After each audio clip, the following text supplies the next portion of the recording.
Hi, welcome to the 13th floor. I'm Marty Duda. Today, we're really excited to have Dinah Lee with us. How you doing, Dinah? Very well, thank you, Marty. You just hopped off the airplane and I zoomed sure to did. up here. Huh? That's pretty cool. And I was very happy to see that I did indeed have one of your records. 1964, that was. What do you remember about the photo shoot?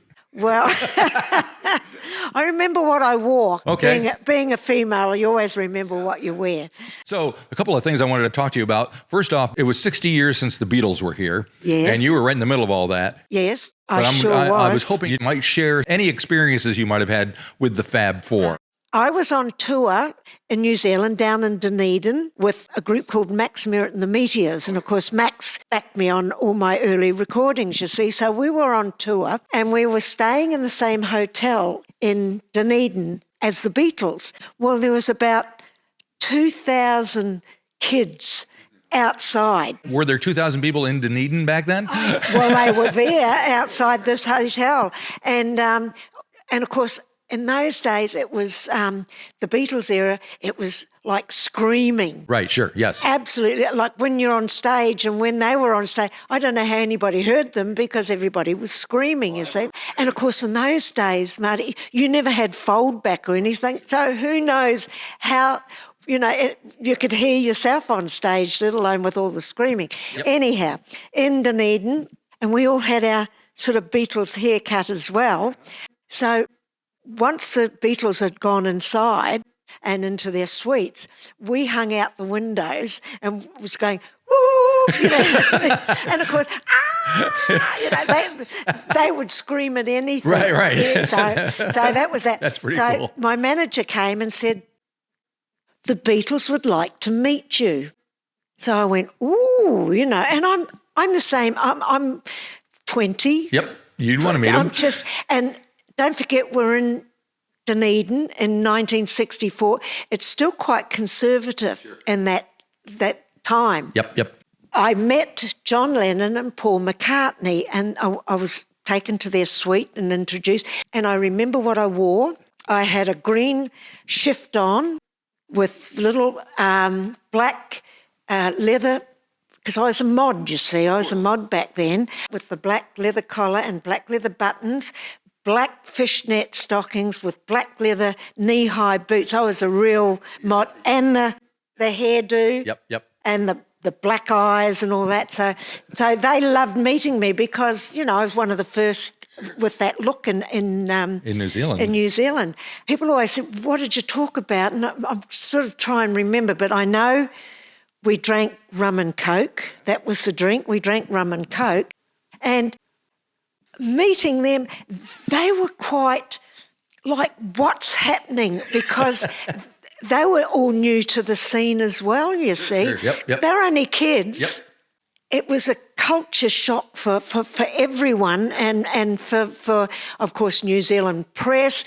A journalist came along and did a report on the show, and said they were lovely boys, but I don't think they'll go that far because, musically it's not. And, of course, who knew who the journalists were? Because in those days they would send someone that did the race calls or the gardening show. There wasn't musical journalists to report. So that was my meeting. And in my scrapbook I've got to Dinah love John Lennon and to Dinah love Paul McCartney. That's so I pretty cool. still have their autographs from way back then, and it was great to meet them. So the fame hadn't really got to them at that time, and they were just young boys with their lovely suits and ties and Beatle boots and the Beatle hairdo, Yep. And of course, that's what they were back in that era. After you're done here today, or with me, you're going on some Walk of Fame thing. What's that all about? I'm going to Ariwa, and in the main street, they put your star down with your name on it, and people can walk all over you, and it's wonderful. For me, it's been a long time because, see, I've been out of New Zealand for such a long time, and it's lovely. It's only taken 60 years. So I'm very thrilled. I'm very thrilled about this, to be at this stage of my life, to be recognised still in the music scene. So it's lovely. And you're keeping up with it. I saw you perform with Tammy Nielsen. How did that come together? I came back in 2022 to live in Wellington because I've got family there. And I think they were planning a tour. And Tammy had heard about me, and because I've came back, I was vintage New Zealand type of thing, and she listened to my stuff, and she said she was quite a big fan of my music from back then. Yep. And then she heard that I was back living in New Zealand, and she put a rock and roll show together with a hot band and 3 backing chicks all in go-go boots, and it was, and what was wonderful, I didn't have to do much, I only had to do, she did all the work, and I was a special guest, and of course she came on and sung a duet with me, celebrating Max Merritt from Slipping Away. So just wonderful, and have her singing with me, and what a voice! I mean, and what a lady! She's just fantastic. She really is. So yeah.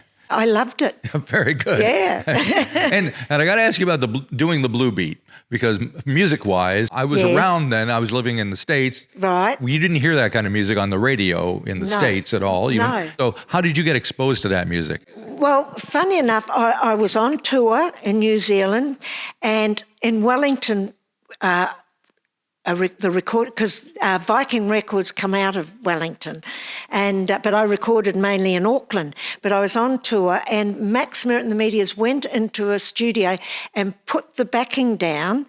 Now, it was written by an American writer, and funny enough, I keep in touch with his daughter on Facebook because he's since passed. Anyhow, I had never heard of a ska or anything Blue beat or reggae. Yeah, and I never heard a tape of How It Should Go. Right. All I heard was the backing track. Right. So I had to come up with how I thought it should go. And wham bam, it was one of the biggest hits in the 60s in New Zealand. In Australia, it was released on a flip side because we had vinyl and of course. 45s, It was like an anthem in the 60s, really, the blue beat. It was one of those songs, Marty, that kids from 2 or 3 up to 83, they liked that song because it was fun and simple, and it had a beat, and that's what the music was then. That's exactly right. So now what are you going to do next? What are you up to? I do quite a lot of touring in Australia with a show called The Good Old Days of Rock and Roll, and there we play theatres right throughout Australia, and the baby boomers love it. Of course. And they come to the shows and just get off on the 60s music because they that's what they grew up with, Sure. Yep. So, Marty, how long I'm going to keep going? Hey. Who knows? They're booking shows for next year. So there you go. I'm going to bop till I drop.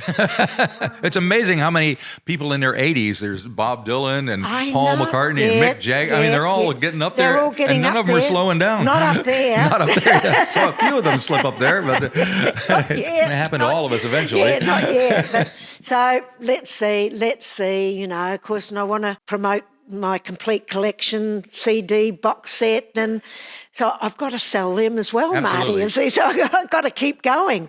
Got to keep money in the purse.